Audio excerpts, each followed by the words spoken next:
magandang buhay at mabuting tao.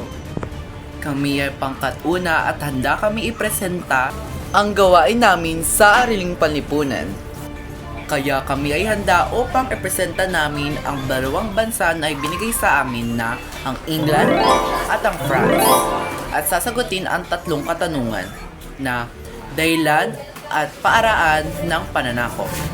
2, bansang sinakop. At 3, reaksyon ng bansang sinakop.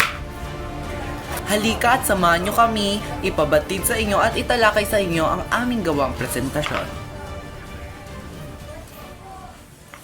At unahin natin sa bansang England. Dahilan at paraan ng pananakop ng bansang England.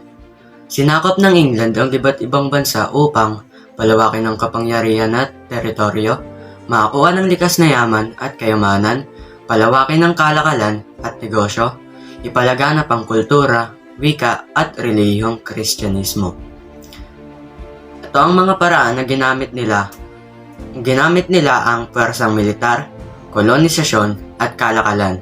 Madalas silang magtatag ng pamahalaan sa sinakop nilang mga bansa, magpakalat ng relihiyon at baguhin ng sistemang pangkabahayan at edukasyon upang mapasunod ang mga mamamayan. Mga bansang sinakop ng England. Una, India. Pangalawa, United States. Pangatlo, Canada. Pang-apat, Australia.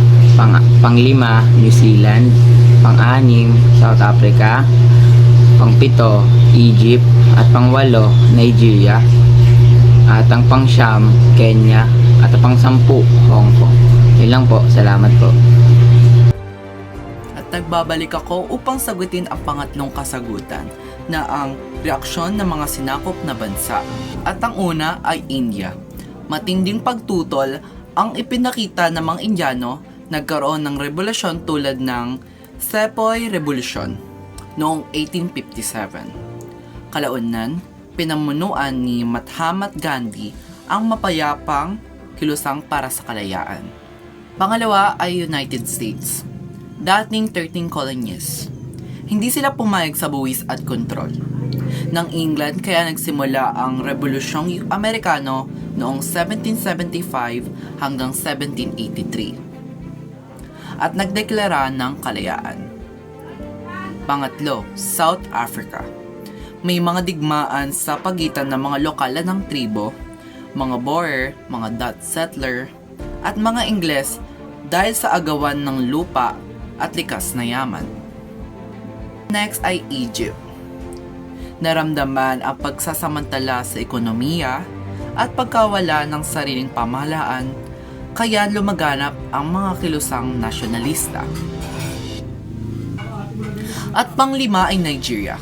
Maraming tribo ang nagsagawa ng protesta laban sa sapilitang paggawa at pagkontrol sa kanilang kultura. At ang panghuli ay Australia at New Zealand. Ang mga katutubong Aborigine at Maori ay nawalan ng lupain at karapatan. Ngunit may ilan ding Ingles na naninirahan at nagtaguyod ng bagong pamahalaan. Bukod pa dito, karamihan sa mga bansang sinakop ng England ay tumutol at lumaban sa pamamagitan ng revolusyon, kilusang nasyonalista at rebelyon dahil sa pagsasamantala at pagkawala ng kalayaan. Ngunit sa kabila nito, naiwan din ng England ang ilang impluwensyahan pangkultura gaya ng wikang Ingles at sistemang pamahalaan. Tutungo naman tayo sa bansang France. Ginamit nila ang militar para sakupin ang mga lugar, diplomasya o kasunduan sa mga lokal na pinuno at mga misyonaryo at paaralan para baguhin ang relihiyon at kultura ng mga tao. Ang France ay sumakop sa maraming bansa sa iba't ibang relihiyon sa Asya, Afrika at Amerika. Ang kabilang sa mga bansang nasakop sa Asya ay ang Vietnam, Laos at Cambodia. Sa Afrika naman, Algeria, Tunisia, Morocco, Senegal at Madagascar. Ang panghuli naman sa Amerika, ang New France at French Guiana. Ang mga karagdagang teritoryong sinakop ng France ay French Polynesia at New Caledonia. Reaksyon ng mga bansang sinakop. Iba't ibang reaksyon ang pinakita ng mga bansang nasakop. Ang iba ay lumaban para ipagtanggol ang kanilang kalayaan, samantala naman ang iba ay pumanig sa mga mananakop. Marami ang napilitan na tanggapin ang bagong relihiyon, kultura at sistema ng pamahalaan. Marami rin ang nakaranas ng pangapi at pagdurusa. Ngunit nagkaisa at nagkaroon ng nasyonalismo upang makamit muli ang kanilang kalayaan. Dagdag pa dito, ito nga pala ang reaksyon ng bansang Pilipinas sa pagsakop ng England at France. Ang reaksyon ng Pilipinas sa pananakop ng England at France ay halos ng paghanga at pag-iingat. Habang iginagalang ang kanilang pagunlad, naging babala rin ito sa mga Pilipino tungkol sa panganib ng kolonyalismo at kahalagan ng kalayaan at soberanya. At bakit nga ba nanghanga ang Pilipinas sa France at England? Dahil sa kanilang kaunlaran at ekonomiya. Una, dahil sa kaunlaran at teknolohiya. Pangalawa, dahil sa kanilang sistemang politika. Pangatlo, dahil sa kanilang sining, kultura at edukasyon. At pang-apat, dahil naging inspirasyon sila sa pagbabago. Dito na po nagtatapos ang aming gawang presentation para sa Araling Panlipunan.